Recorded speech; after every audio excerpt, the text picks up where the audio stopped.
Searching, solving mysteries in the night. Chasing shadows, finding answers, shining my light. No one's left behind in the darkness, all alone. With a heart like a siren, she brings the lost ones home. Silent cries in the dark no longer have to be, for justice wheels keep turning, granny on the beat. Broken voices find their power, call out hope again. When these crime busters run, no victims left in vain. Bravery in her veins, truth she won't disguise. With a fire in her eyes, she's got nothing to deny.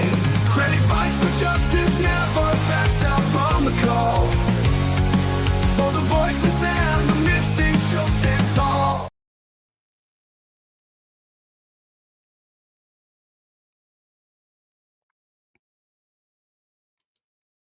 Hello, everybody. How's everybody doing tonight? Hope everybody's doing good. Just trying to get set up here. So, tonight we are talking about Sebastian again, as always. It does get a little bit difficult to find things to talk about, I have to be honest. Hello, Ginger. Good to see you. Especially when there's no news coming out, right? I mean, it gets pretty hard. I thought about doing something different because I do have a case that I want to kind of set up in preparation for the 15th. And I thought about doing that case tonight, but I know that typically, for the most part, people want to hear about Sebastian, right? So that's what we're doing. I don't know if everybody saw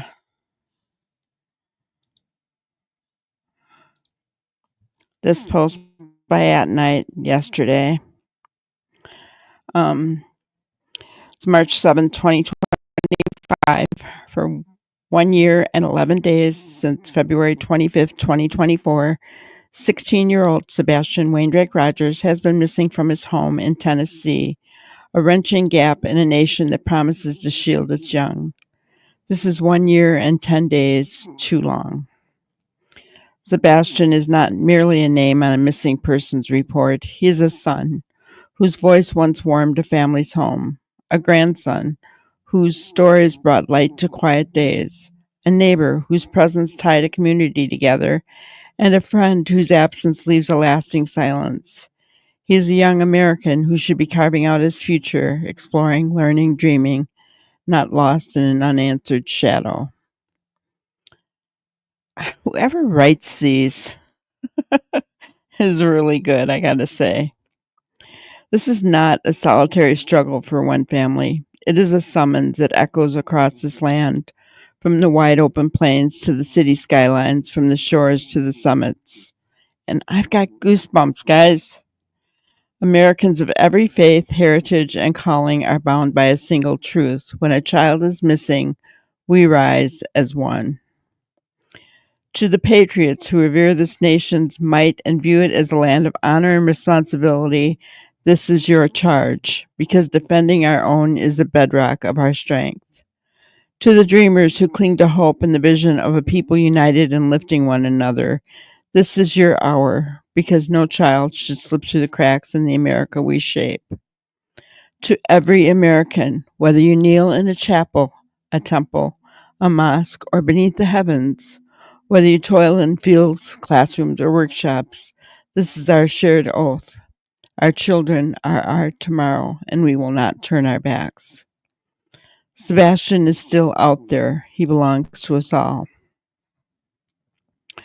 I can't believe I got through that without crying. Okay. Latest developments in the search. The mission to find Sebastian grows stronger with each passing day, fueled by tireless efforts and support The FBI, Tennessee Bureau of Investigation, and Sumner County Sheriff's Office continued to lead the charge, piecing together clues to bring Sebastian home.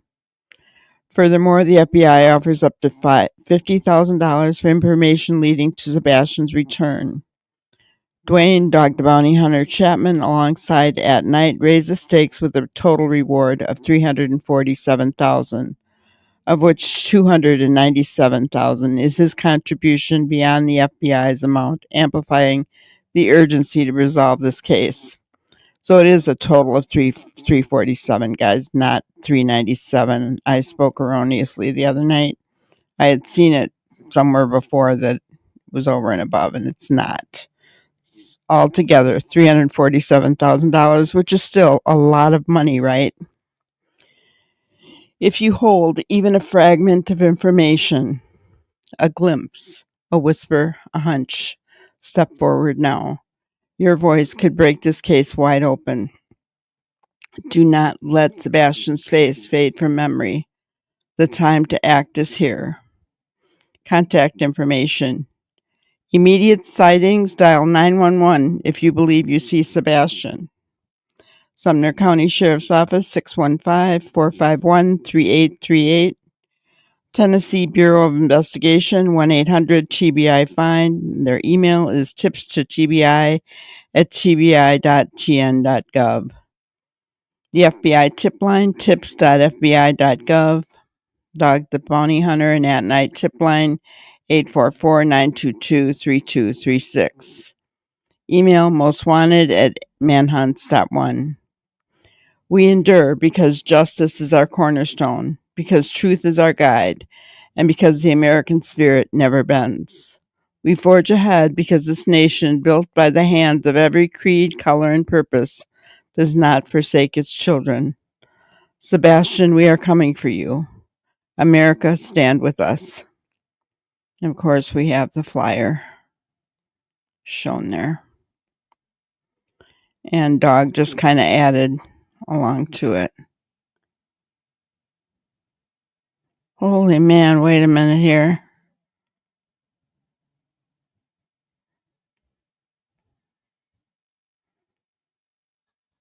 What does this say? Am I reading that right? Oh, that was when it was 100,000. Gotcha. Scared me for a minute. I thought I was seeing 1 million. Hello, K9. Charity, good afternoon.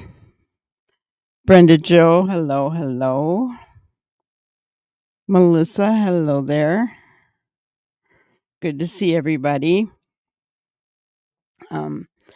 So that was the post from At Night yesterday. Nothing today. But today I did want to go over something that we've all probably watched before. But I wanted to see what we could glean differently from it, right? Looking at deception and actually realizing where deception is instead of just thinking, oh, you're lying, but actually looking at it and trying to understand it. And so the best one for doing that, I like Mike DeMann. I think he does very well. He's always putting stuff out there. I know some people don't like him. But tonight we're actually going to watch The Deception Detective. I wanted to just kind of look at what he had to say. It's about a 25-minute video. Just to kind of look at things, go through them again, see if there was anything that we missed that he brought up, right? And to just discuss it. All right, here we go. That's why I can confidently say that this is a manipulation tactic. The only upside of this annoying tactic is that it's a great tell that you're hitting on something sensitive to Chris. So hopefully panels in the future will have seen my video and can recognize it when he does it. What happened to Sebastian Rogers? Let's watch his stepdad's appearance on the Elevated Truth podcast to find out. I've seen part of this, but I wanted to react to it with all of you. So let's go. So I did just want to put out there a little warning. Not because there's anything really graphic other than language, mostly language. And, a trigger warning because the way that Chris responds does trigger some of us, doesn't it? Eye candy tonight. Oh, you like the way he looks, huh, K9? He is good looking. He is. Not as good looking as Peter Trago, so. All right. Let's continue. Let's go ahead and listen. So I'm going to bring Chris up. So here we go. All right. What's up? Can you hear me? Yeah. We can hear you. Hey, Chris, what's up, man? What's going on? I want to know what's this talk that somebody on this panel is saying that I told you that my truck was in that neighborhood the night Sebastian went missing or the night before. That's not what was said. What was said was you said that your truck's Wi-Fi was in the cart when the cart team did their thing from on the 25th or the 26th. And I also restated that it could have very well been when you came home after Sebastian went missing. So that would have to been the 26th when I got to my house. That's what around that's 1 what in we the afternoon. said. That's what we said. Chris. That's exactly what we said.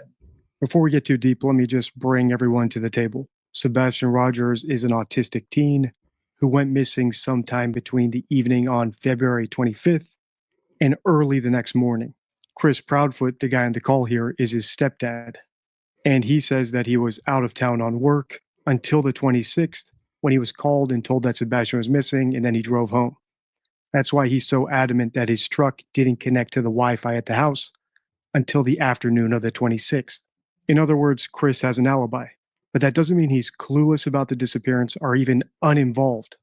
For example, he could have said something to Sebastian that evening on the phone, which caused him to run away. Or his wife, Katie, who was the only adult with Sebastian at the time, could have done something to Sebastian, whether it was by accident or on purpose, and then confided in Chris. And now he's hiding that information in order to protect her. Okay, so what Deception Detective does not realize is that Chris really doesn't have an alibi, right? He's the only one that really doesn't. And yeah, K9 is a toss-up. A toss-up between Peter Tragos and this guy, huh? Okay. That's funny. Hi, Poppy Love. Good to see you. And yes. Oh my gosh. This is this is the interview that triggered Chris for his truck. Don't speak about his truck. I don't know if we'll hear about his mother. I don't remember. I didn't pay a whole lot of attention to this video, but I wanted to concentrate more on what Deception Detective said. Does anybody know his name? I'm curious. Feels funny calling him Deception Detective. I could be calling him by a name if he has one. But let's continue. So we still need to listen closely. And from the other interviews I've analyzed of him with Nancy Grace, Web Sleuths, the local news, there's plenty of signs that he knows more than he's letting on. My truck wasn't in the area, the vicinity, and the FBI knows this. So don't speak of my truck being in that vicinity, that area, until the 26th at 1 p.m. in the afternoon. That's what we said. Well, not the time frame, but Not the time frame, because we didn't know the time. But what we said was that they did it for the 25th and the 26th. So it's just as much likely that it was when he came in after Sebastian went missing. Yeah, and that's why I was confused because I was like, what? And then that's why I said it had to have been when he came home. Well, see, the Or, problem whatever. is you get a bunch of people out here. You say one thing, you mean one thing, and this, that, and another, and then it runs wild like a fucking brush fire that goes crazy. it's true. And here we are. We're 10 months into this. We got no leads. We got nothing. But yet we got another team over here that's out here just throwing shade left and right and a bunch of crap. That's what we're talking about. We think it's very dangerous. People are being thrown under the bus and nobody seems to fucking care. Who's in the back chat? I have no idea. Hold on. It's that fucking psycho.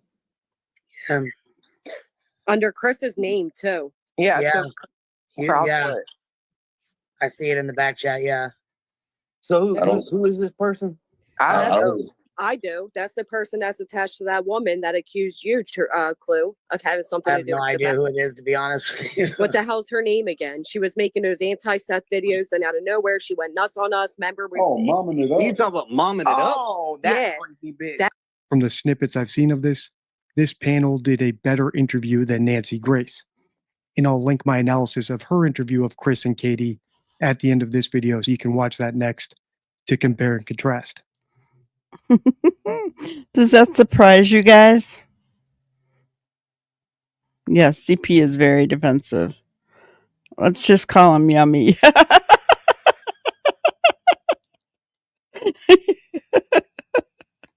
Oh my gosh. Okay.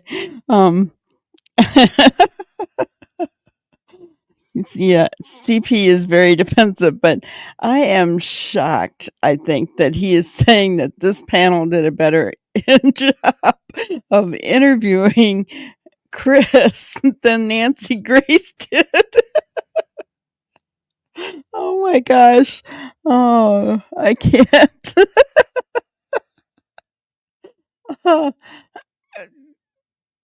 He does not realize who the obstacles are, right? He has no clue. And maybe they did trigger him, right? So, but what he doesn't realize is that they're his friends. So he's going to open up more with them, right? Nancy Grace isn't his friend. Oh my gosh. That said, they did the hard part of getting Chris Proudfoot to call into their show. I've extended multiple invitations for him to do an interview. Again, that's because he's their friend.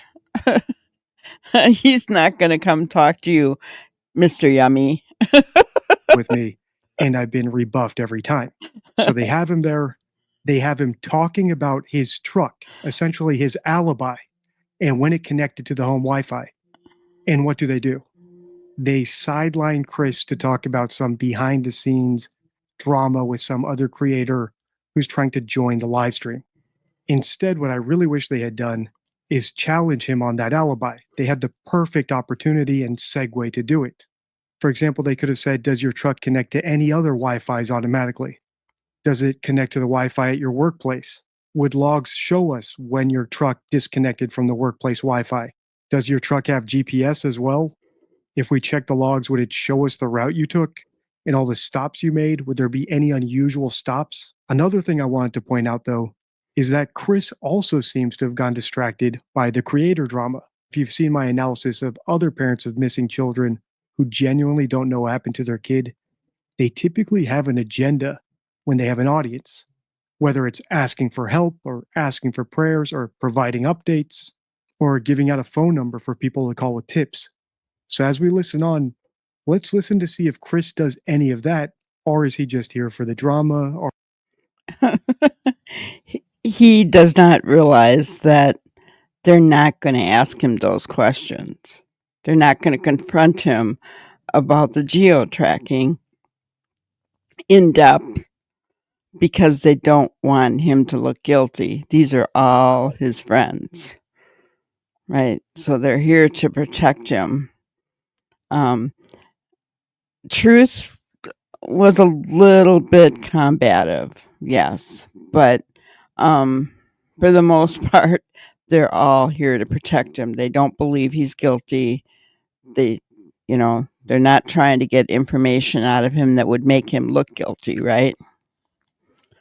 Check chat.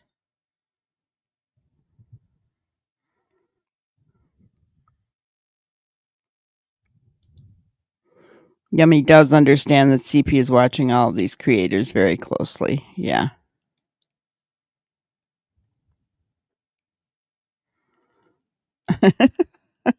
Well, even if they were bright enough, then they wouldn't do it, right? They don't want to make him look guilty. Hello, Robin. Good to see you. SRB, good to see you. Yeah, they're not gonna ask him anything that's gonna make him look guilty at all. They just won't go there, guys. Or to be on the defensive or some other purpose. What? Yeah. Oh, she just it. said, I'm psycho, LMFAO. Yeah, but you psycho as fuck. Says and you Chris, get tell them to let MK Ultra in. and you Yeah. need a bitch. Well, I It ain't my blocked it. show to. It ain't my show to control who gets in and who gets out. I wouldn't let them in for anything. Those people are fucking No. sus. So I'm not even going to pay attention to that. What I want to talk about is what we're doing up here, right? The point of this situation is that all of the bullshit has got to fucking stop. All of it. The putting shit behind the scenes for creators to talk about. Seth needs to stop it. Chris and Katie need to stop it. Well, hold on. And Let me either- stop you there because we ain't putting stuff out behind the scenes. Bullshit. Well, Chris, can I What ask are you we? about Hold the on. What are we dance? putting out Bullshit. behind the Hey, scenes? Chris, don't put me in this position. Don't do it. Do not we pull my putting- man card. Chris, don't pull my man card and put me in this position. I ain't pulling anybody's man card. That got Mr. Yummy to smile. When Truth said, "Don't pull my man card," Mr. Yummy smiled. So I liked that Truth called Chris out on this. I really did. We've all known for a long time, right, that they were putting things out on behalf. They're still doing it, guys. They are still doing it. I forgot to share it earlier, but I'll share it now. 2 more pictures came out today. I don't know if you guys saw them, but here's the first one. And again, these pictures are taken when they lived in Gallatin at the Remington Avenue property. Because you can see how young Sebastian is there. I can also see the floor, which the floor at the Gallatin Avenue property is different than the floor on Stafford Court property. Not only that, Katie even looks younger. But nice pictures of the two of them.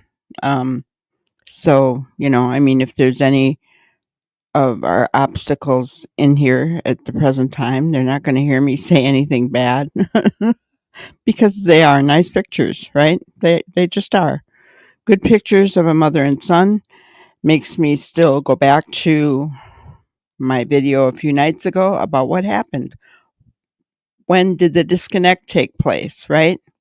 I think that's important, guys. I really do. When they left the Remington Ave place in 2022 and moved to Stafford Court, something drastically changed with this family.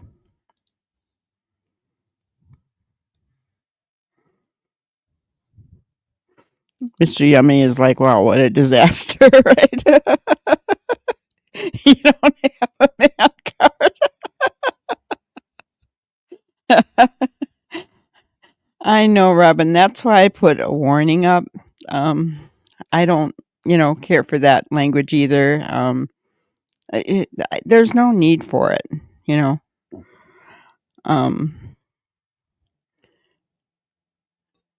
Yeah, she sure doesn't look very good these days, does she? She doesn't, in my opinion. So I notice he has a unique way of doing thumbs up. He does, doesn't he? Let me. That is. It is kind of unique. And is it Chris taking this picture, guys? I mean, it has to be. This one could have been a selfie, right? Oh no, this one may be a selfie too, because she's got her arm going forward there, so could be selfie as well. But you can see he's happy. He seems fine. She seems pleasant. Nothing fake about her face, and he seems pretty good, right? Even in this one, he's good. So, yeah, something happened after they left that house. But let's go ahead and continue on. Chris, I'm going to ask you one more time. Do not put me in this position. Well, the way you're making it sound is a little odder than it may be true. So maybe instead of getting like that with him, because he may not know what you're referring to, because to be Yes, honest, he does. but it's for Sebastian, right? I'm not up here to have an issue with you, Chris. I just said.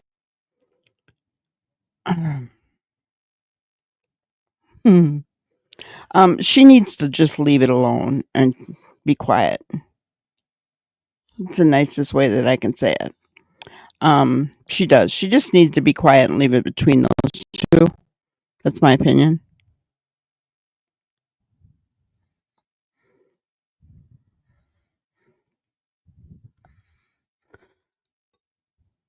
Yeah, he is with blonde hair.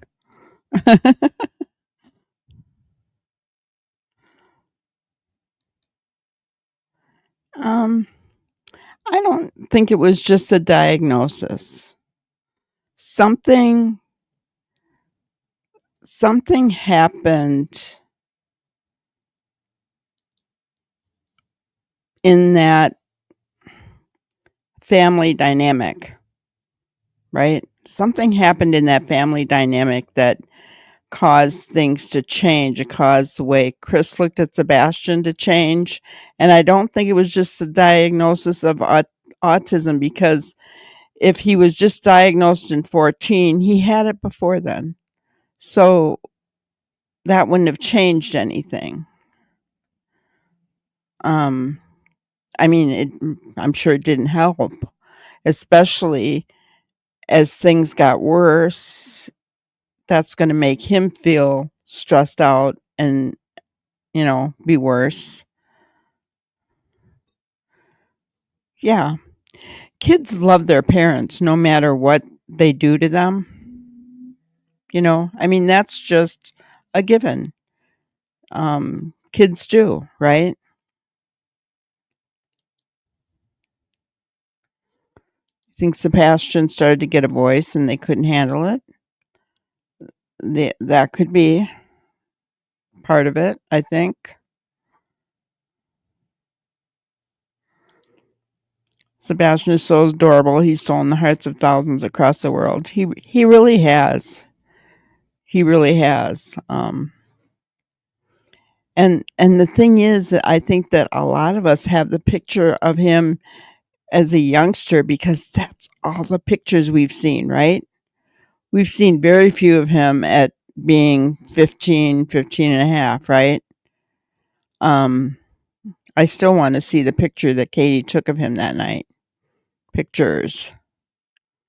Everybody talks about him, but exactly, Ginger. Children don't regress to diapers for no reason. Right?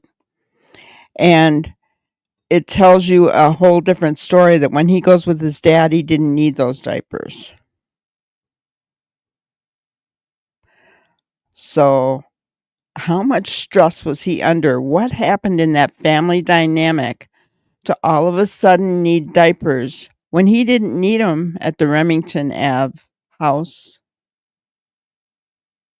They said he regressed.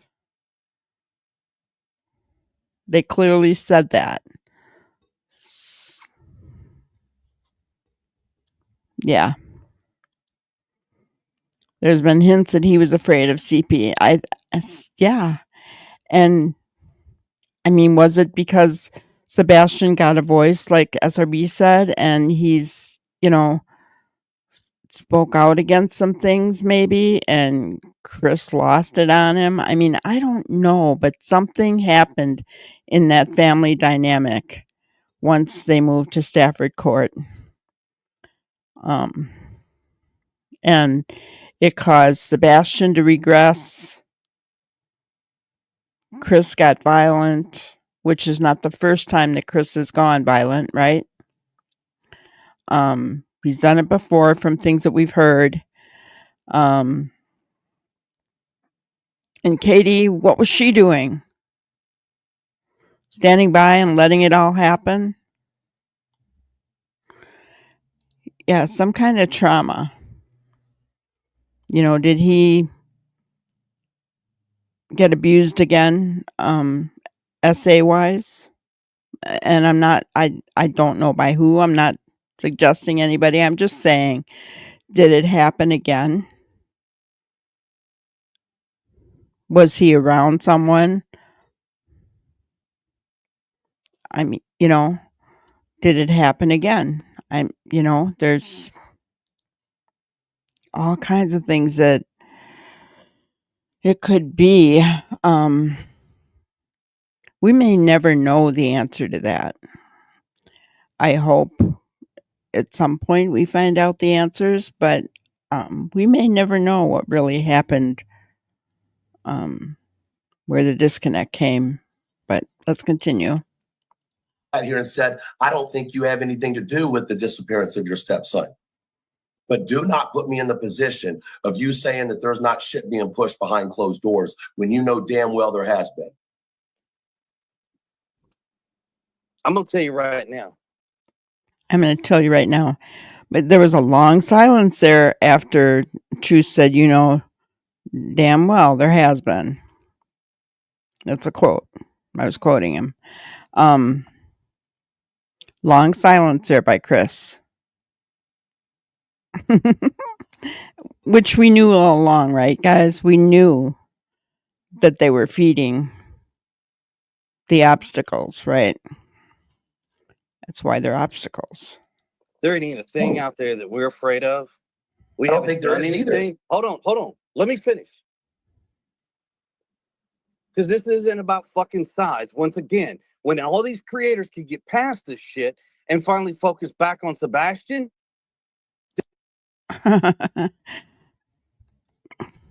That is not what Truth said. Truth wasn't talking about sides. He was talking about Chris and Katie putting stuff out so that they would put it out for them. That's what he was talking about. He wasn't talking about sides. Right?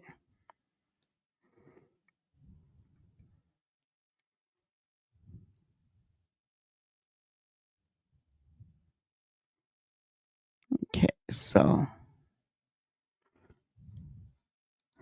SRB said, remember, Chloe told us a whole lot seemed to happen in the months prior, like a bad cocktail of problems.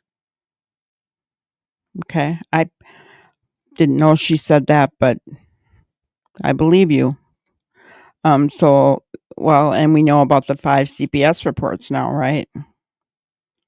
Like a bad cocktail of problems that something did, because he didn't have a CPS report until the first one was 2022, guys. And that's after they moved into the Stafford courthouse.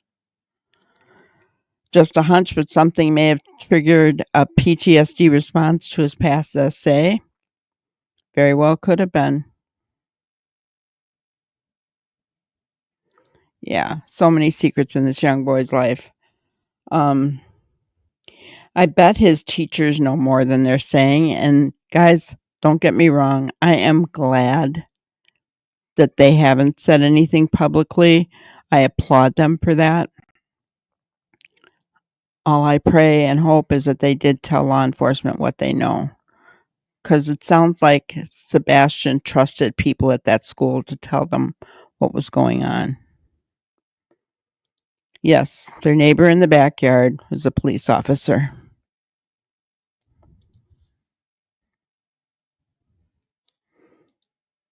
Yeah, he was talking about those emails. But I think he was also talking about the fact that they've all been told things. Because there was a part in that one conversation, and I don't think we see it during this piece that Mr. Yummy puts out, but there was a part where Truth talked about Chris actually feeding information, expecting them to put it out, and he was tired of it and didn't want it to happen anymore. Oh, I knew what you meant. Yeah. No worries. Yeah. Marital school issues probably became a vicious circle of problems. Yeah, Chris working out of town, possible affairs on both part. Yeah. It is sad to say, but there seems to be a lot of essay in that area in the churches and schools. Yes. Yes. I'm seeing a lot of it in the South. It's kind of scary. For any of you that are following the Micah Miller case. Oh my gosh. Yes. Yes, it was. But why was he saying it? Was it planned to say that? Was it because he knows something? Because allegedly that's who the affair was with? Yes. That neighbor also has cams. He sure does. He sure does. So let's continue. Then the case might go somewhere, but it won't go anywhere if everybody is out here putting different narratives out there that don't need to be out there. We all agree on that. I don't agree, actually. As reasonable as Chris's statement sounds, well, don't put all these narratives out there that don't need to be out there. It's actually a giant red flag.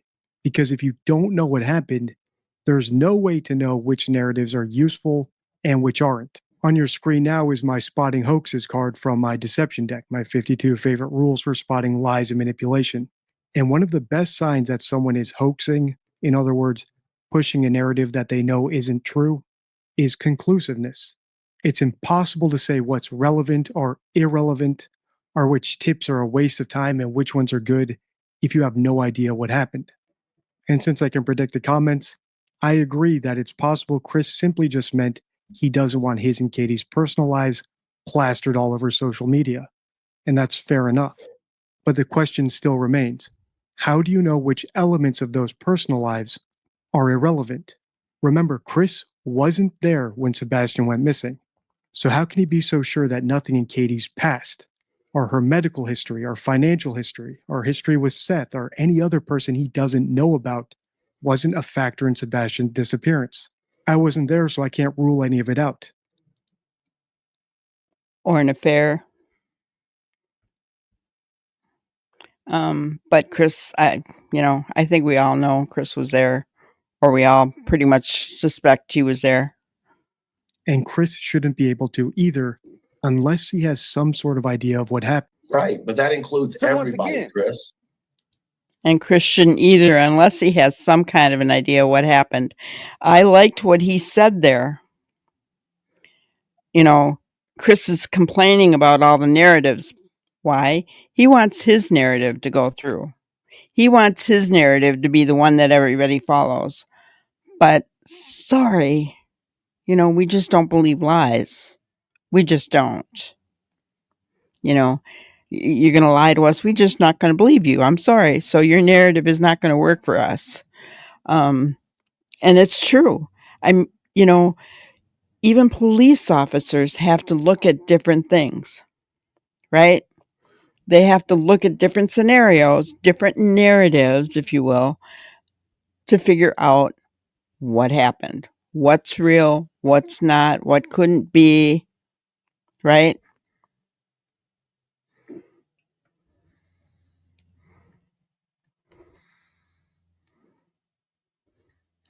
Oh, I agree.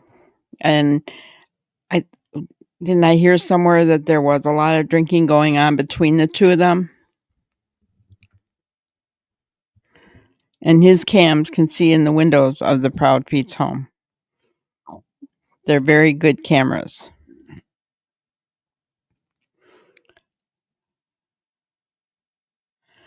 Yeah, I mean, we've all heard that. They I'm not surprised there are no arrests, honestly, Robin. And what's stopping it is the DA. He says he needs more information. He needs more evidence. So, yeah. Yep. It's a DA that determines who gets arrested, Robin. This DA is a tough one. He is. He is. He's been in that position for 40 years. Friends in high places, friends in low places, lower than him. And can you say corruption is all I got to say.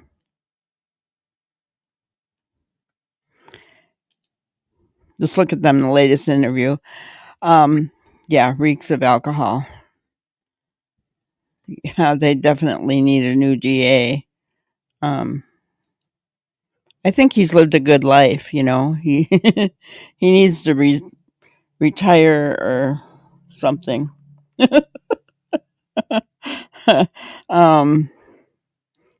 know, something needs to happen. He has too much power. Too much power. Let's continue on. Yeah, that includes everybody. And I'm going to tell you something. If you come at me sideways or you come at my family sideways, you can bet your tail that when we bring the proof, it's proof. It's plain and simple. Well, that's the thing, Chris. No one is I don't throw shade at people. I bring the proof. That's the difference. About what? All right. Show us the proof, Chris. Show us the proof. What happened that night? What happened when you moved from Remington Avenue to Stafford Court? Show us the proof, Chris. Tell us the proof. We want to know the proof, Chris. Bring it. Whatever. If y'all want to come out and say some shit, come out and say it. Who was said? What are you worried about someone saying? Like, it doesn't. I don't know. I don't know. Hold on. I don't know how much. Good question. What are you worried about someone saying? What are you worried about someone saying, Chris? Bring the proof then. You got the proof. Give us proof. Right, guys? All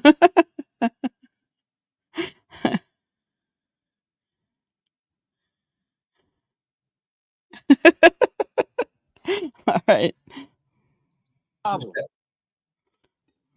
Because you all come out and say different things, and you all have your little riddle ways of putting shit out there. I think you're confusing us with different people. Never have we done riddles. Truth out never. there yesterday or the other day said some stuff about Katie. Like what, Chris? Open that can. I don't have the exact quote on me, okay? Well, if you're going to accuse me on my panel, be willing to back it up. I am willing to back it up. If I have the exact quote, I would give it to you. What was it about? In regards to whether or not Katie was there or her going to the school looking for Sebastian. You mean my question of why did Katie go to the school? Is it because Sebastian had maybe missed the bus and had walked there at some point? You're upset about that? The way it was projected made it sound like you're questioning why did she even go to the school in the first place? That's exactly what I was asking. Why, Because out she's of a mother everywhere, who has a son that goes to that school. right? Why wouldn't you go to the school and look for your kid? I would agree That with was that. my I Why? mean, I would have gone there too. I would have done the my same. question was not my question was there a history of Sebastian walking to school, which is why she first thought, let me go to the school. Now, if you took that as me being disrespectful, that wasn't what it was. It was, why was her first thought go to the school? It's a Because- simple question. Right. And it's a simple, logical answer to think about, too. Okay, It so is a Monday morning. He was supposed to be at school. Pop quiz. What does Chris Proudfoot have in common with Jerry McCann, John Ramsey, Jen Soto, Don Wells, and to a degree, Chris Watts? At least one of their kids mysteriously vanished while under the care of their spouse or significant other, yet they're absolutely certain that spouse had nothing to do with it. In other words, they're certain about something that there's no evidence for, which goes right back to my point about conclusiveness. If he wasn't around, he should at least be a bit curious about why Katie took a drive the day his stepson was reported missing. In fact, I'm sure he's aware of the Madeline Soto case, which I've also covered on the channel. A little girl who was the same age as Sebastian and actually disappeared on the same day. And he might even know that it was her mom's boyfriend who killed her and dropped her body off in the next town over under the guise of driving her to school. Now, I'm not implying that's what Katie did. Personally, I think she was actually searching for Sebastian. But once again, I can't rule it out because I wasn't there. I'm at least curious about it. And the fact that Chris gets so defensive when Truth asks a very reasonable question about that is a red flag to me. He's even more defensive about what Katie was doing than his own alibi. And I think that's because Katie ultimately is the one who was responsible for Sebastian going missing. And she confided in Chris about it, and he's made the decision to defend her, which is why he doesn't display any curiosity, but also he doesn't display any guilt. For example, he's not like the McCanns or the Wells who are pushing a kidnapping narrative. And I think in this next segment, we're going to see him get very sensitive about Katie, so pay attention. A parent out there who has children, they're going to do the exact same thing. I mean, if my child was missing, I would be out screaming from the rooftops for him. And you're saying that she's not. I'm absolutely saying she is not out screaming from the rooftops for her child. What you don't know happens behind closed doors is That's our not sister. screaming from the rooftops. Wait a minute, If no wait a one minute. can hear her. You don't know what happens behind closed doors. That's not from the rooftops, Chris. It's not, right?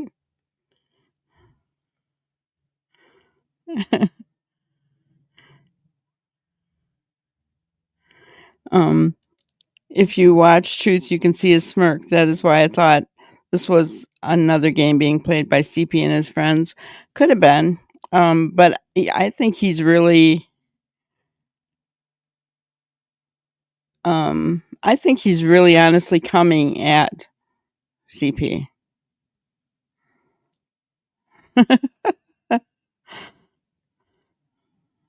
The proof, yeah, right. A 15-year-old boy is missing, but you're not saying where he's at, but you know, yeah. Yeah, he can never answer any questions. He hasn't answered any of them. Yeah. You know, I mean, there's question as to whether she even did that, right? We don't even know for sure.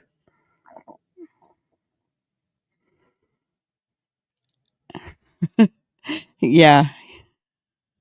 Why even mention it? Yeah. Not screaming from the rooftops. Yeah. I couldn't believe it. You don't see what's done behind closed doors, he said. Wait a minute. That's not screaming from the rooftops for your kid. What that means, like, does Chris not understand what that means? You know, if you're screaming from the rooftops, That means you're out there telling everybody and anybody and literally screaming, "I want my son back," right? Telling everybody, not behind closed doors.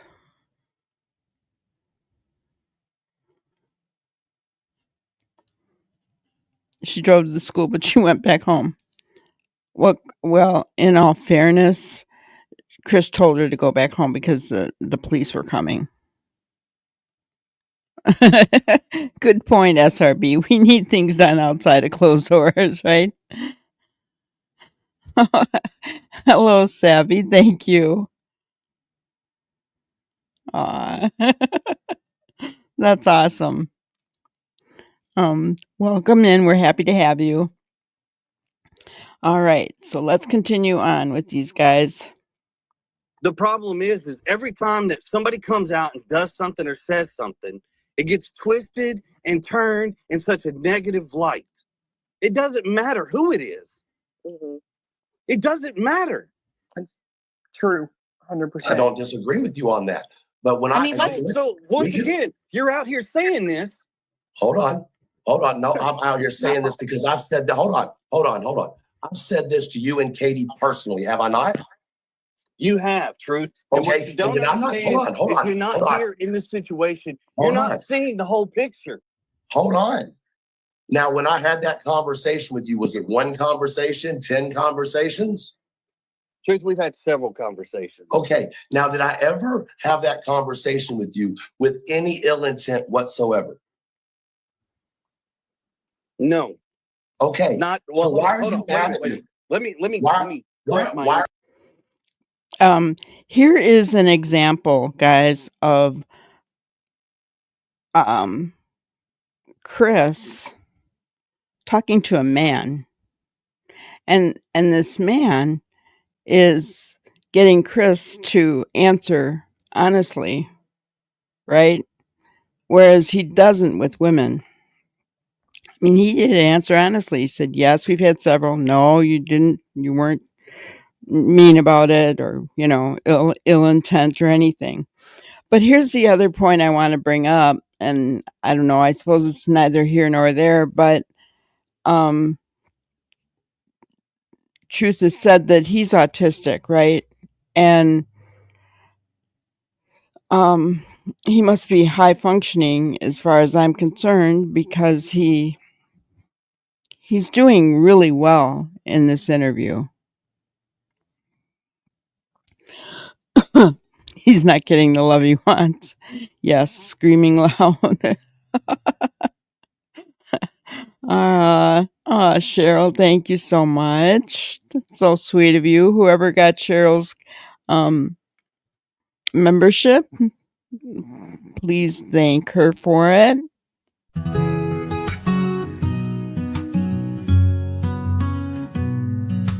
Granny wants to thank you all for kindness in the chat. Super stickers, bright and grand, gifts of love we understand. Memberships you gifted here spread the joy and banish fear.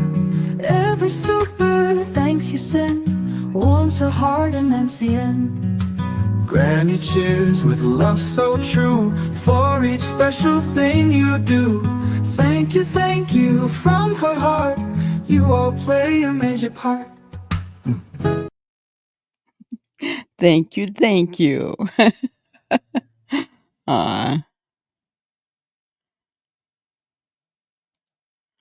Red flag for what, Robin?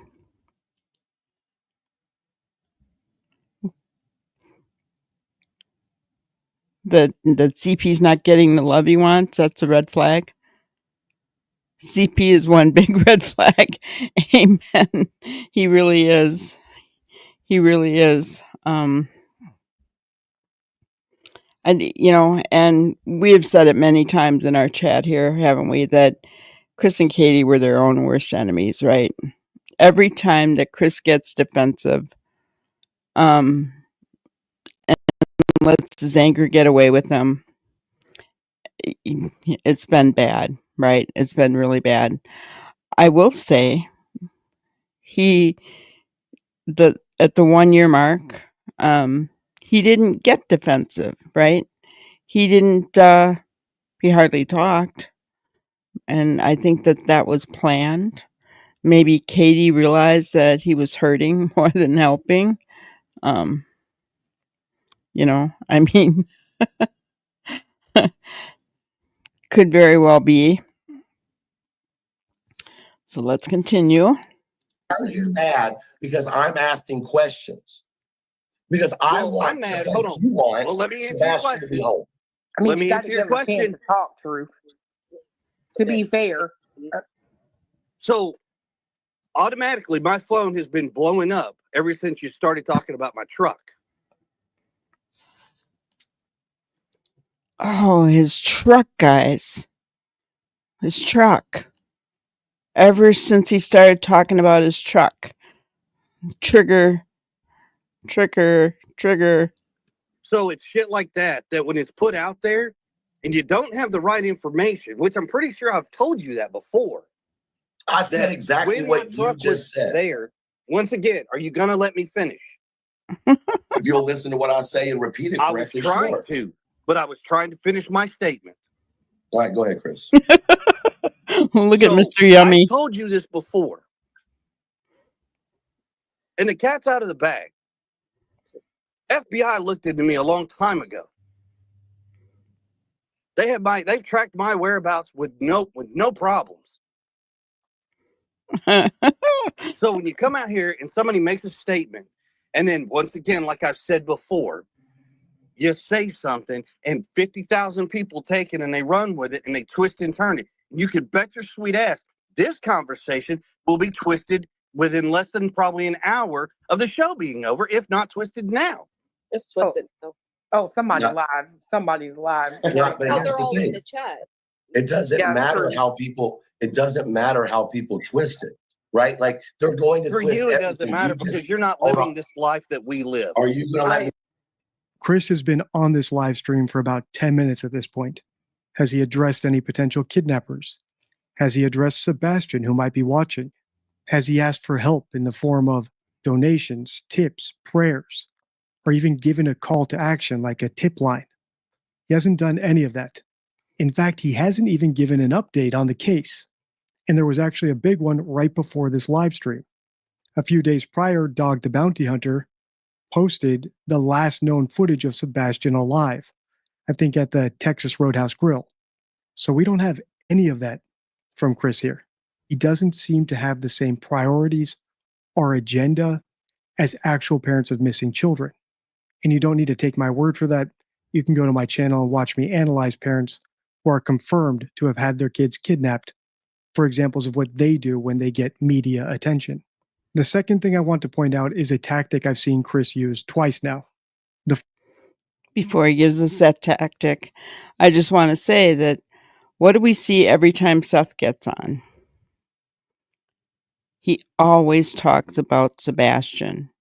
He kind of gives us a little tidbit of who Sebastian kind of is, but he always talks directly to Sebastian. He gives us the call to action.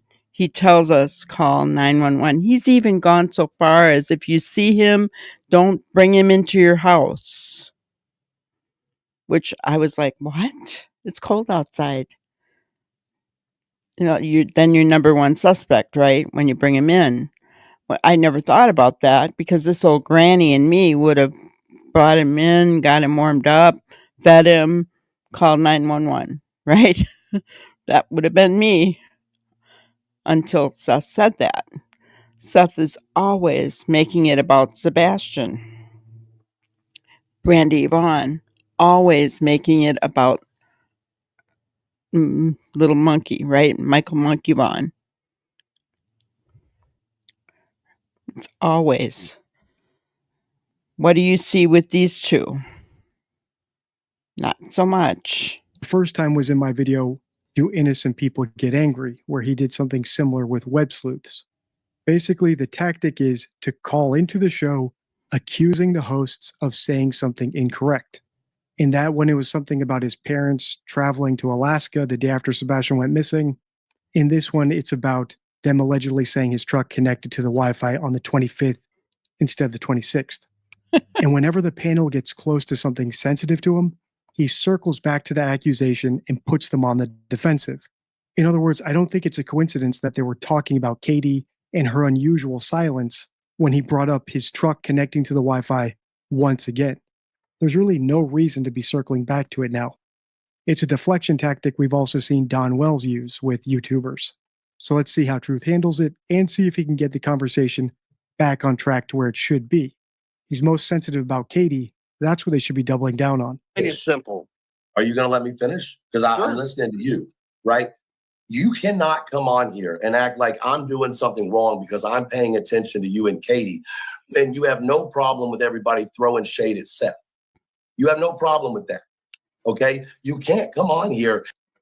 You notice that Chris didn't deny that. Truth is saying it like it is.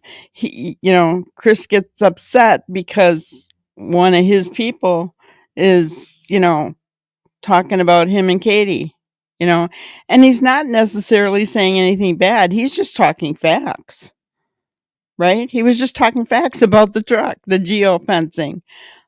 And,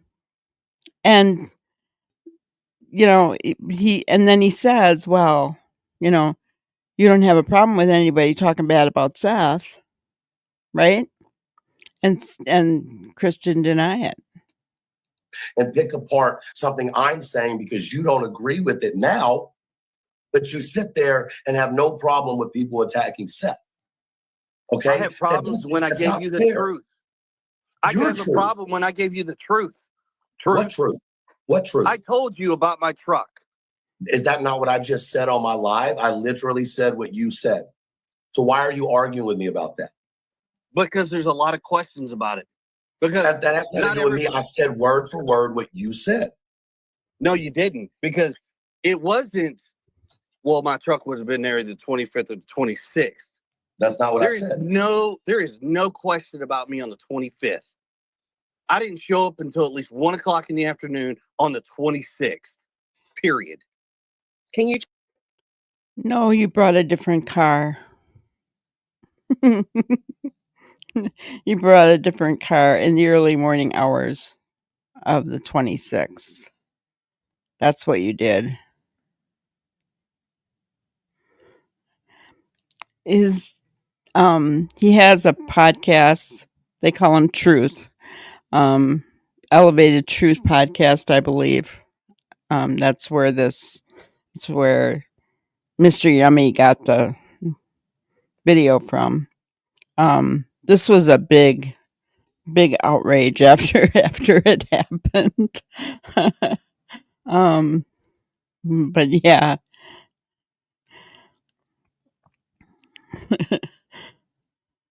He is a straight shooter, and if he is autistic, he does very well. He must be a high functioning autistic because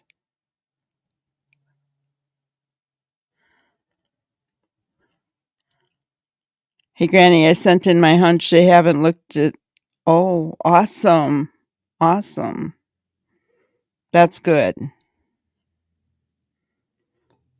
See, you never know. Yeah, this interview, this panel, not because of Deception Detective, but this whole interview, it caused a lot of problems. I think it was the catalyst for a lot of the obstacles to start going after each other, because they really did they really did start going after each other after this.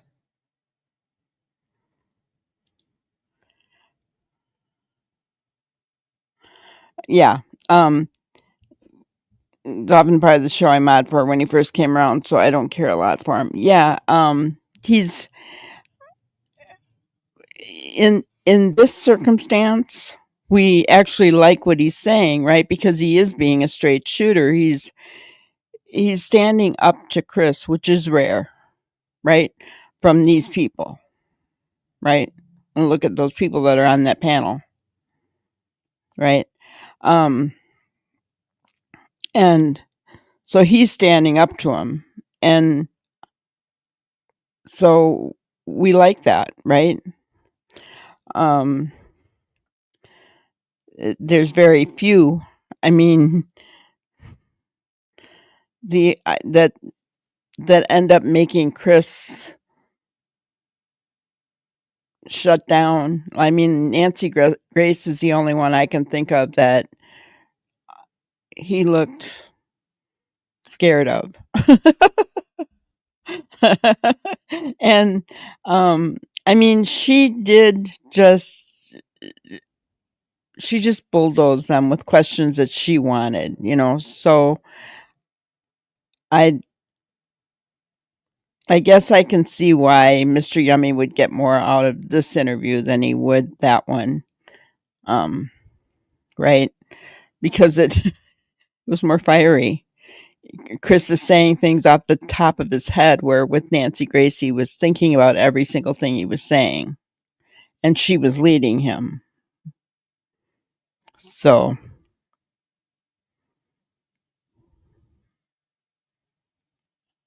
oh yeah, no worries. No, you didn't say anything bad. Oh my gosh. They even tried to do something about that too. It didn't work, but they tried. Yeah. Yeah. Yeah, I'm not saying he's perfect by any means. And he's not somebody that I would want to listen to on a regular basis. Sorry, just my opinion. I'm not trying to be tell anyone who to watch. He's just not someone I would. Yes, Robin, he is. He is. He's being respectfully aggressive with CP, and CP understands that, but he's still being triggered. CP is. I'm curious why cops who saw everything that night, why wouldn't they put KK and CP in jail to make them talk? I believe it would have changed all this. I don't think that in the beginning they were looking at this as a kidnapping case and not a criminal case. And honestly, guys, I really believe that they lawyered up with the police early on. We just didn't find out about it, but that's what I think. K9 says, I think this case is way bigger than we know. I do believe they are working on it. The right people will be brought to justice. I believe they're working on it. I believe that law enforcement is working really hard. We just need to get the stupid DA out of there, because law enforcement has to go through the DNA to get charges filed.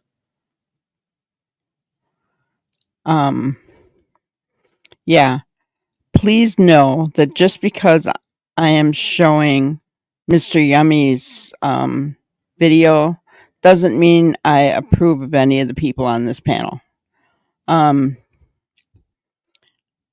not going to say anything against them. I'm just not going to go there. Right? Obstacles. I call them obstacles. Just clarify the situation, Chris. Like, what exactly? You show up on the 26th. They go for open networks. Like, what was the story? Just so it doesn't go further. And Unfortunately, it looks like they took the bait. We're now rehashing the truck Wi-Fi situation, something which was perfectly cleared up within the first 30 seconds of the call. That's why I can confidently say that this is a manipulation tactic. The only upside of this annoying tactic is that it's a great tell that you're hitting on something sensitive to Chris. So hopefully panels in the future will have seen my video and can recognize it when he does it. The easiest way to shut down this sort of deflection tactic is to simply agree with him, like Truth was trying to do here. Yes, Chris, your car connected to the Wi-Fi on the 26th, not the 25th. Now about Katie, What is she doing behind the scenes, since you said she was doing something behind the scenes rather than shouting from the rooftops? 26 when I got there. Okay. I went and talked to the detective. Probably, I don't know. I wasn't even home maybe in 30 minutes. And I went and talked to the detectives. Okay. Later on that day, I mean, there was, like we've said before, there's been people in and out of that house quite often. They brought in their special little tools and their gadgets, and they do what they do. When they saw that there was my truck's internet on their system, they were like, well, this is a new one. Well, no shit, because it's my truck.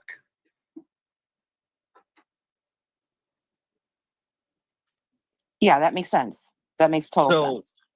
My truck doesn't need to be in anybody's conversations about where it was, when it was, and how it was.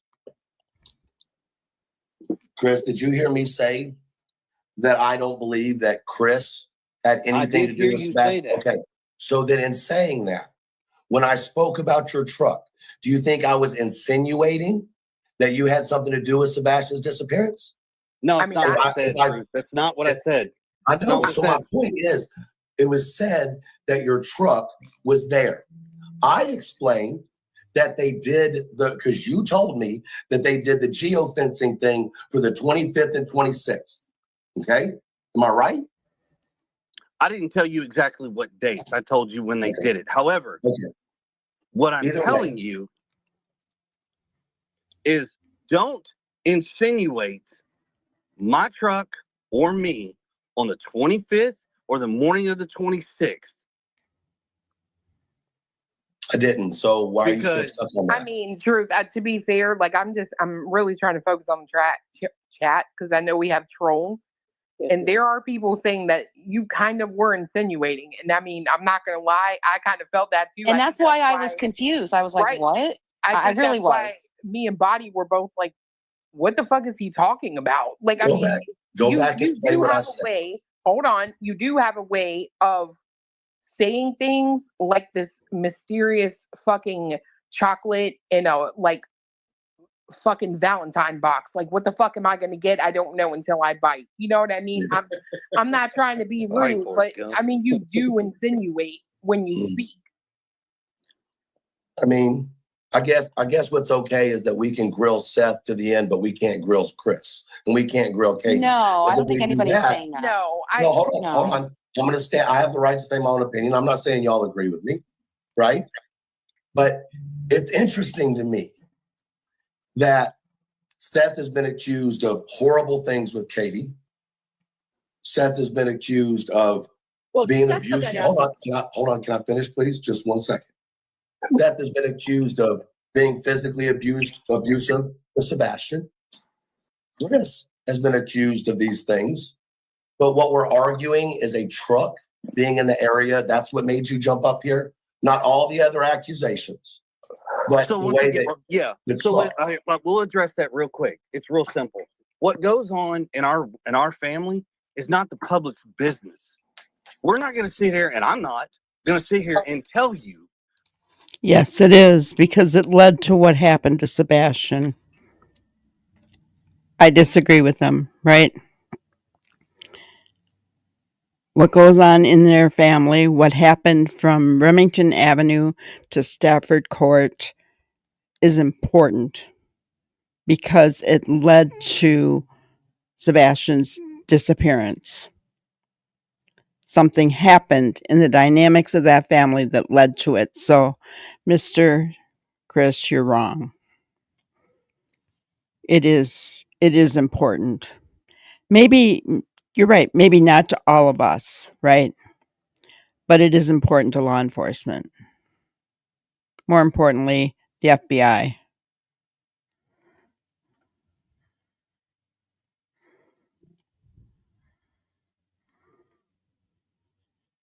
I know. I was surprised that he did that too. But honestly, I don't think he realized. I think he soon got a glimpse that these people are all Chris's cohorts. But I don't think he realized that when he started to watch it, right? Hello, Janine. Good to see you. And yes, Mr. Yummy has their number. Oh gosh. Um, you know, you could tell that Truth doesn't like criticism, right? Um, I don't blame him for coming back though, because what he is saying is correct. They can go after Seth, and you saw them all being quiet when he was saying that. All of them were quiet, right? So it's kind of funny that um, he he just kind of came back at them and said, we can do it with Seth, but we can't. We can't with Chris. Anytime we start with Chris, you know, and there has been speculation on that Geo report. I'd like to see that Geo report because I really don't honestly believe what Chris is saying. Not only that, but we do know that there was a different car used, not his truck. So I guess, doesn't really matter. He could have borrowed somebody's car from Memphis and drove to Hendersonville. Who cares if his stupid truck was there, but why is he so triggered about it? Yeah, they all know they talk on Seth all the time, and they had nothing to say. They were all quiet. Let's finish this up, see what Mr. Yummy has to say. What in the world goes on, or what happened in the past, or any of that nature? That is not the public's business. Yes, it is. I'm not going to sit up here and do what Seth did. That's not happening. So wait.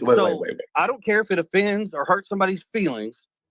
That God forbid the parent between Seth and I'm not going to sit here and bash Seth. I'm not going to sit here and put out personal information. That's nobody's business. How many people out there in all of these things have all said the same thing? That it should have never. But here's the thing. He's not bashing him publicly, but and I think this is why, look at Truth right here. He's sitting back here because he knows that Chris and Katie gave these people on this panel information about Seth to put out there. He knows it. He knows it. Truth knows it.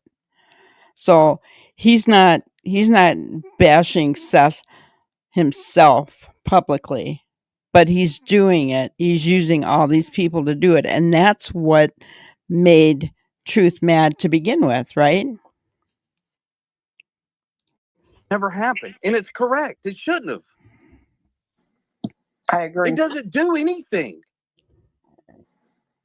Well, and comparing what Seth goes through, there's a shit ton more people that are accusing Chris and Katie. Look at them in Truth's your face. chat.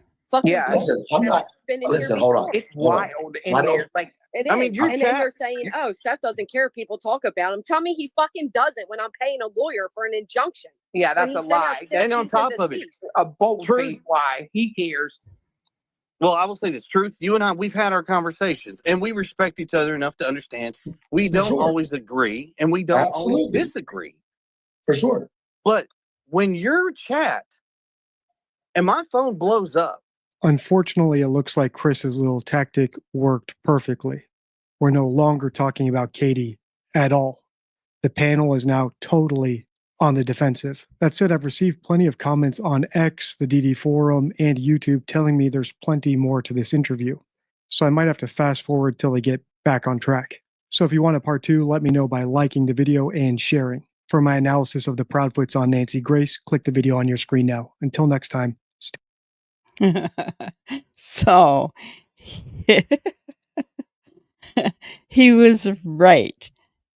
Exactly what happened was Chris got their attention off of Katie. There you go.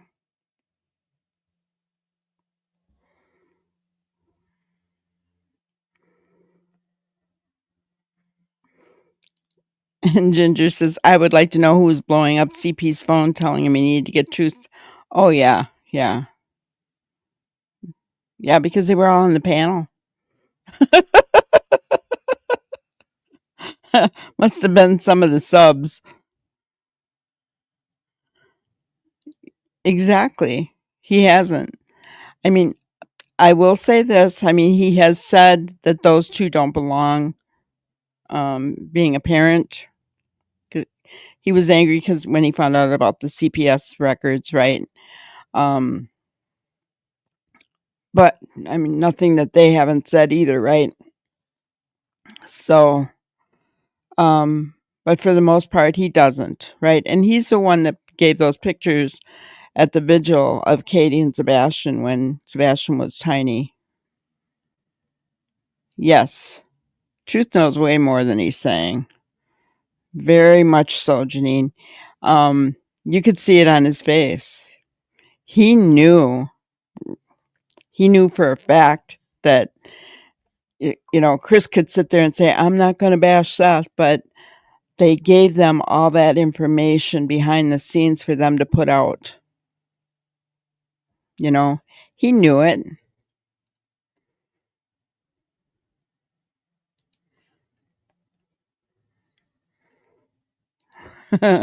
Don't get me started, Ginger.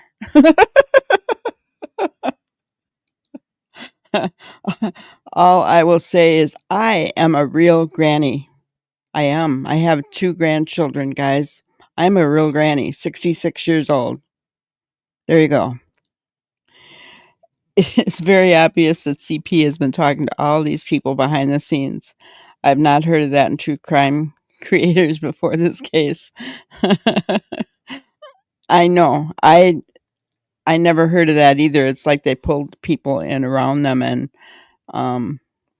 you know, I mean, before this case, I never heard of paying people to do things for you behind the scenes. I mean, I just never heard of that stuff. So to bash others and paying people to bash others, my gosh, these people, the people that do that, not have morals. I mean, who in their right mind takes money to bash other people?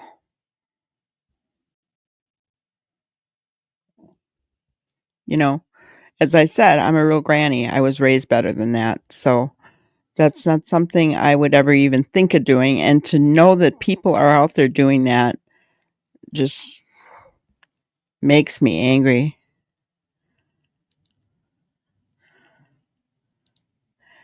Yeah, he was. But I think when push comes to shove, he still stays on that side.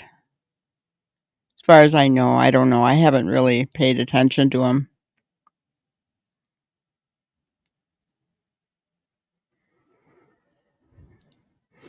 Savvy. I'm granny of 5, and I would know, especially there. I would have had them first. I was just talking about one of the panelists. So she likes to go by that name, and she's in her 30s, right? So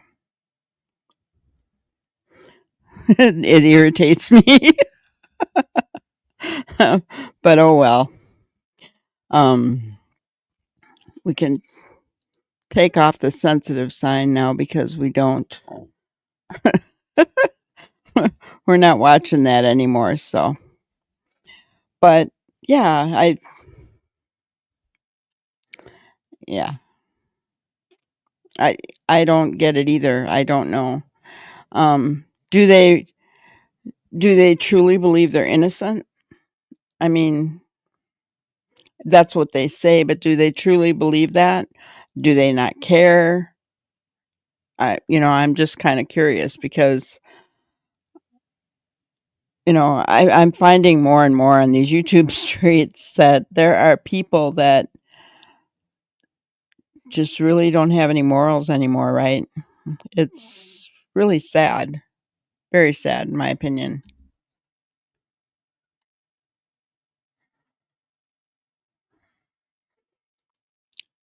Right, Melissa, I heard that too, that Chris was repairing someone's car the night before on Sunday night when he was talking with Katie. But, he wasn't working on that car at 3:00 in the morning, right? Yeah, and he could have drove that car, but the car was different, I think. But he could have drove it and met somebody somewhere. I mean, we don't know. I hear you. But we will cover that case when it comes. And any big news up until then, we will definitely do. I've been putting out on my community board, the excerpts from the call log, the 911 call, and text messages that Dylan and Bethany Funk were having on the night that in question. So we will cover that. We definitely will. I'm very invested in that case. My heart goes out to those families of those 4 young kids. Just horrific. It's awful.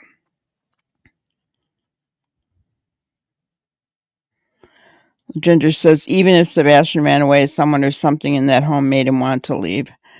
Yeah, I don't believe he ran away, though. There's no evidence. There's absolutely no evidence.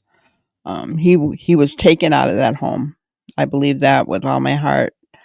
He was taken out of that home, and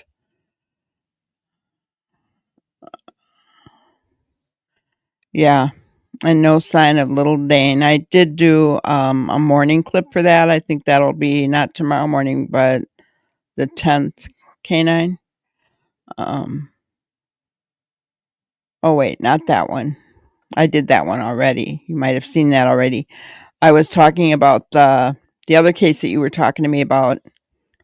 On the 10th, you're going to see that one, the family that went missing. That was a sad case too.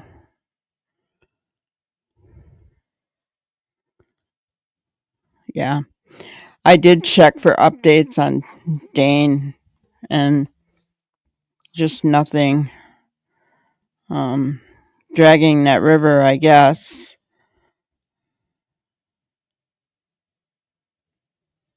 Is there a show tomorrow? You mean live tomorrow night? Yeah.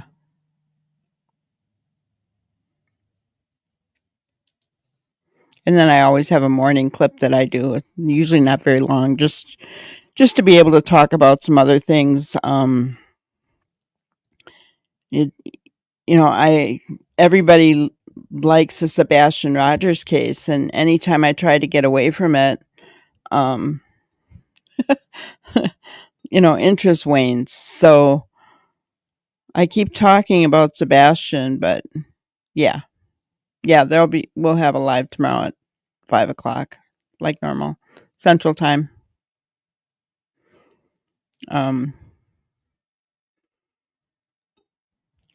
But I may try to start putting in other cases along with, because there just isn't a whole heck of a lot to talk about with Sebastian unless something breaks, right?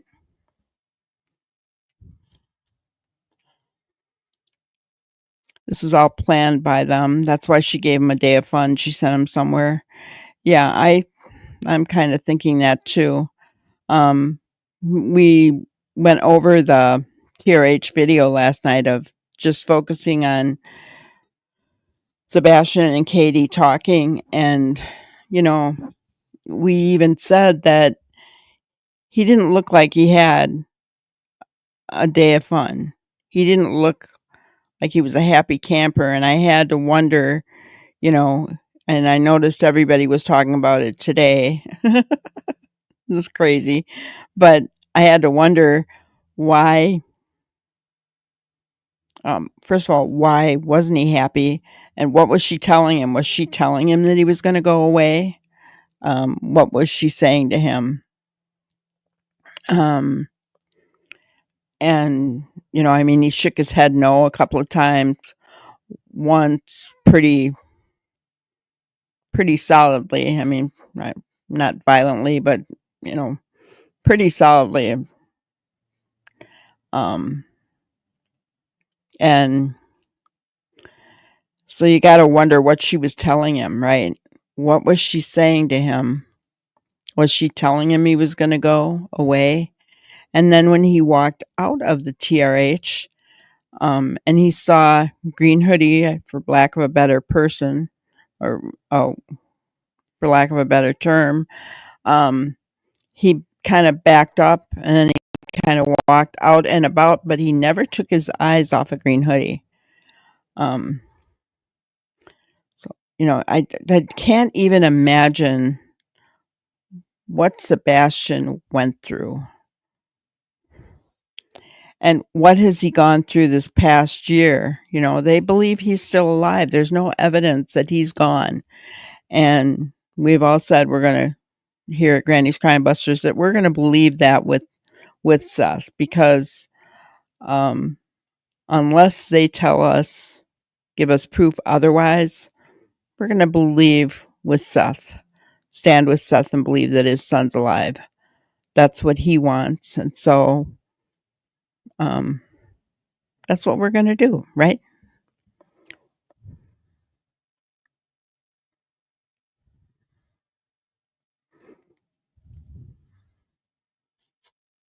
Okay. Some creators seem to think that something will happen soon, but if the DA won't try it, what then? Yeah. I don't know if the FBI can get involved. That might be a question for Jennifer Coffindaffer. I might just email her, see if she answers me.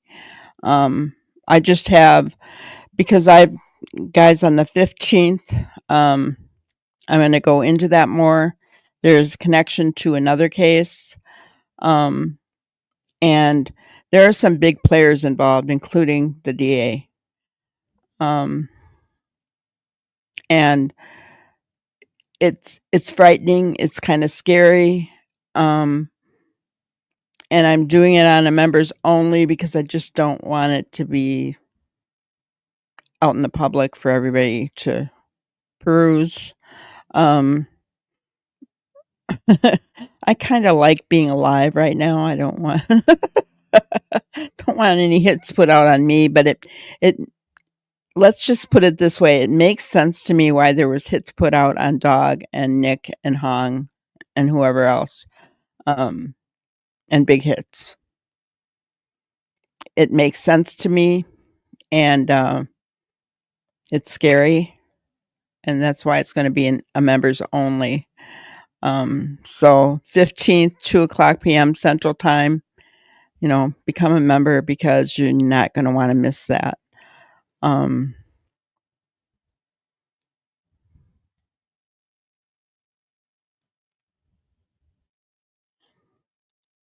Yeah, exactly.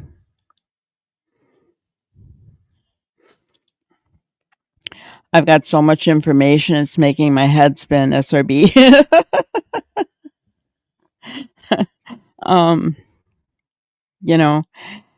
And yeah, what the DA is telling law enforcement in the Sebastian Rogers case is that they need blood, clothing, or a body. Well,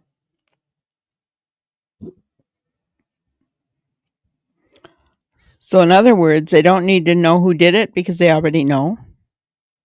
Guys, I mean, think about it that way. So, he wants actual proof. He's not going to go with a circumstantial case. He wants actual proof. Yes, and At Night did put out an update asking for hunches to be sent in for investigation. The members only live is on March 15th. It's a Saturday, 2 p.m. Central. And if you're a member and you can't make the live, you'll be able to see it after that, if you're a member. So, but I'm really hoping all the members can make it to the live because I really want your input. Right? I'm going to be putting information out there and I want your input as to what you're thinking. What do you see? Because it's pretty serious and it's pretty scary. But I need my crime busting friends to help with that. You guys always give me your thoughts and your opinions and your hunches, and that's what I want. Who knows? By the time we're done on the 15th, we may have something to send to At Night, right? We just may.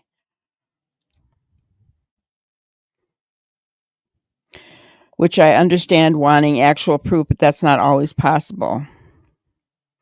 I know. If there's enough circumstantial evidence, then they should take that, right?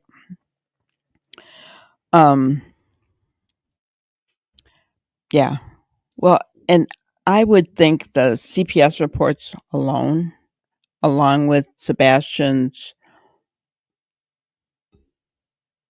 talking to his teachers and things, I would think that alone, those charges could be brought. Wouldn't you think so?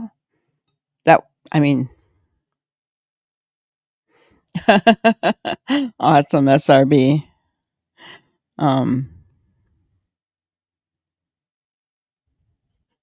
Yeah. Well, and especially this DA.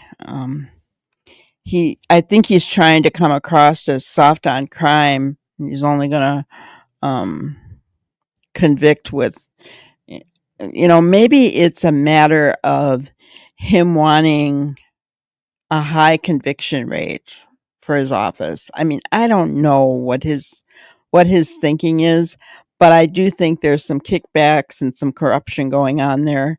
My opinion, guys, I don't take this as fact, but I think that there is something going on, and we're all going to delve into it on the 15th.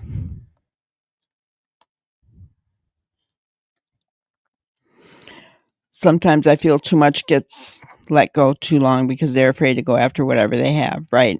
Think about that. What if that would have happened in the Brian Koberger case? Guys, they went after it. They put the vehicle out there. So what? They didn't have the year right. But they had the vehicle pegged down. They knew, right? They went after it. And we were all surprised when they did, right? We were all like, whoa, where did he come from? Who is he? But look what they did, right? Totally different DA. There you go. Yep, we get these smaller towns and there's, and the problem is you cannot let a guy be a DA for 40 years. You're giving him too much power.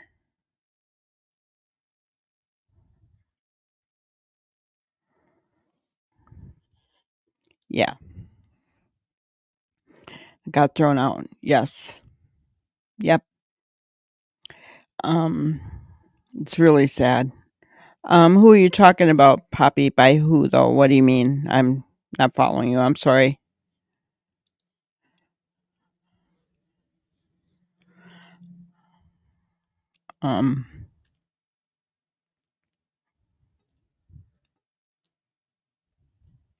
But yeah,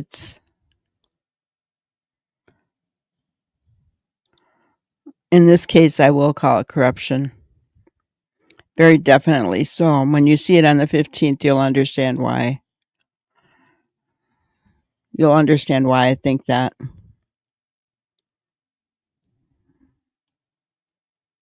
Very much so. I think before the 15th, I will go over another case with you guys that will, because it'll leave us, if I go over it with you ahead of time, it will leave us open on the 15th to go into all of the other stuff. The corruption angle of things, but you'll need to know about this particular case as a background to to go over the stuff on the 15th. So do you guys want me to go over that case tomorrow night?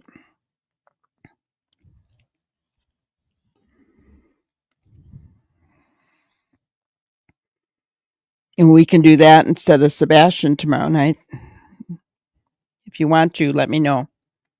Put a 1 in chat if you want me to go over this case. It's going to be connected.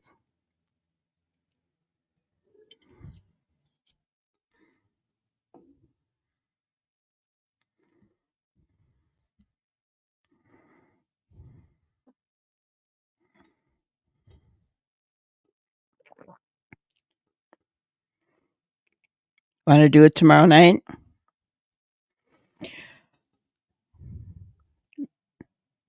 You don't want me to do it tomorrow night, Melissa?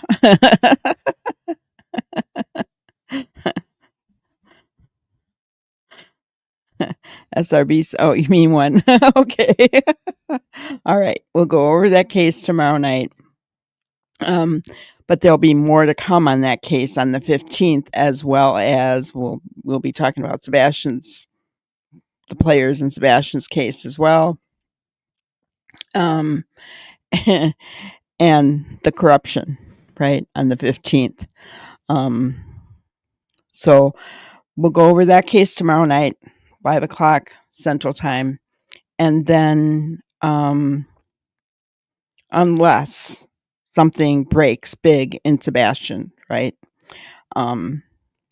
If something breaks big in Sebastian's case, we'll do that. Maybe I'll do both. I don't know. But we will go over that case tomorrow night. It's a sad case, and it needs to be opened up.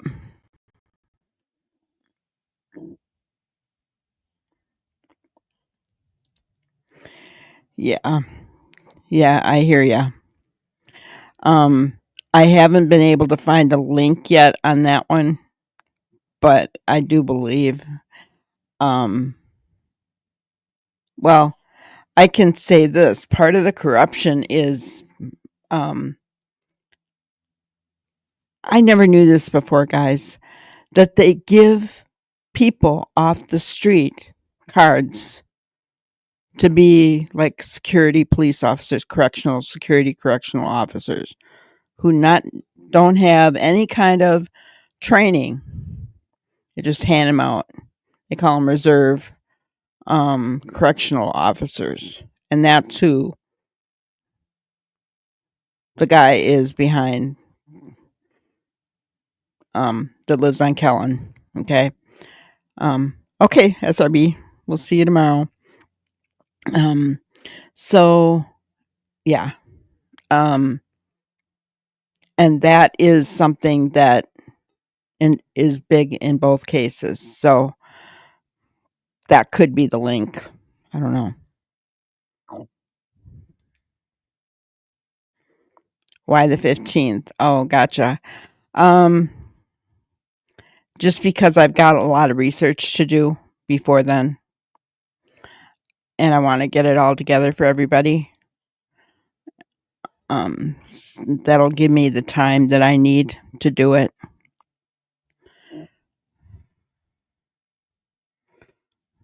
So yeah, it's a week from today. Thank you for understanding, Poppy.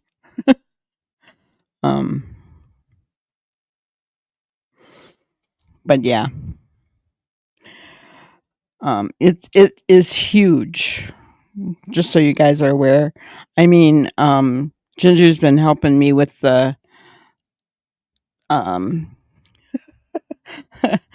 the googling and the backgrounds, and I mean, we find one piece and then it goes off into 10 other pieces, and it just doesn't quit. And so that's why I said I need to gather all of the information and put it into some kind of order and form so that we can go from there.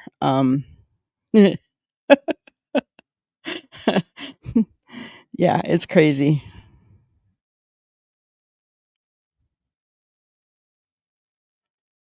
Do I know what he was accused of before being made a reserve officer? No, do you? I haven't done a deep dive on him. I maybe should have. I don't know.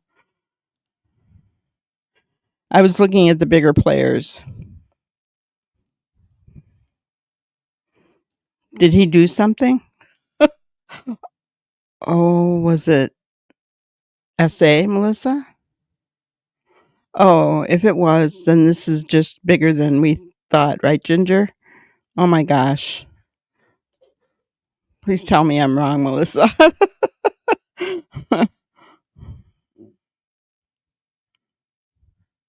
Oh, gotcha.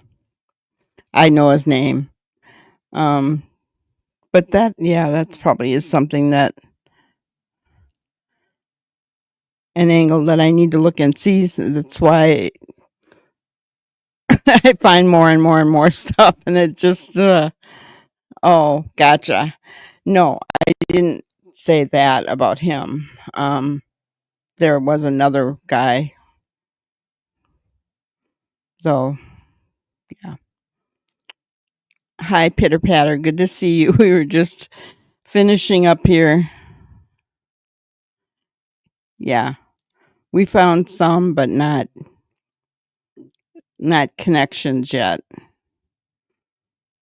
or even connections to the other case yet.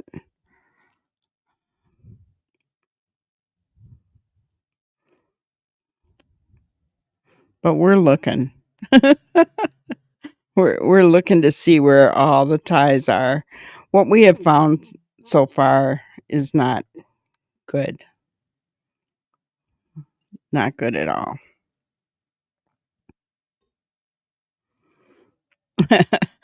For sure. And it involves Hendersonville, Millersville, Gallatin, Franklin, Nashville.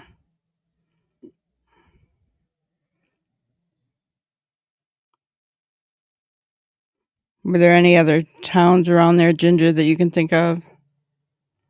Was White House one of them? I don't remember.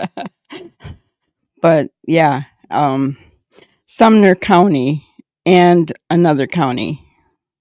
But big time Sumner County. Big time. It's really sad. But anyway, we've teased you long enough. We'll go with our grannyism. So today I thought I'd just do something uplifting. You have to be unique and different and shine in your own way. Lady Gaga said that. Now, I don't follow Lady Gaga, but I really liked this quote. Because we are all unique, right? And different and shine in our own way, right? And you know what I really at first when I started doing this, I was really intimidated by some of the other creators, right? And I realized, no, I am me, right? And everybody, people who like me will like me for who I am, right? I'm going to shine in my own way Maybe it's my giggle. I don't know. But we're all our own people, and each person is special and shines in their own way.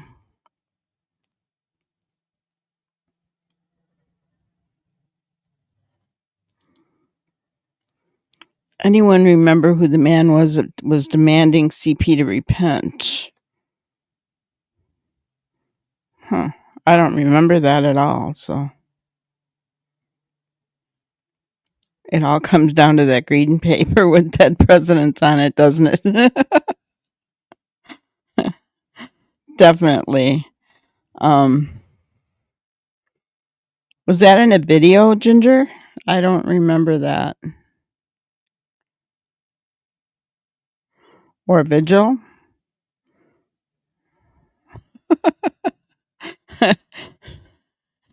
Here's the thing. Yeah, I would like to know what church you're from too.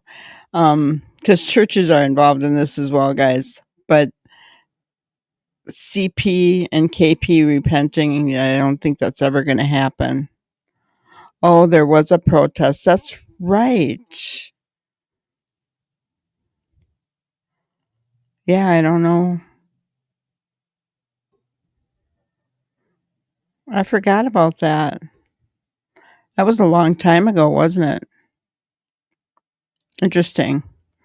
Well, if anybody finds that, email it to me. But we're going to let you go for tonight. Please make sure you hit the like button on your way out, guys. Share the video if you liked it. Hit the subscribe button, become a member. Make sure you hit the notification bell so you get notifications when we do go live. And I want to thank each and every one of you for being here tonight. I love you guys. You're awesome. We'll see you tomorrow night. Thank you for watching another episode of Granny's Crime Busters. We really appreciate each and every one of you. Don't forget to subscribe and like and even share the content. You can follow us on any of our other social media platforms at YouTube, Twitter, Instagram, Facebook, and TikTok. We really appreciate you guys, and you can also email us at granniescrimebusters@gmail.com. Thank you so much, and we will see you on the next one. Thanks, guys.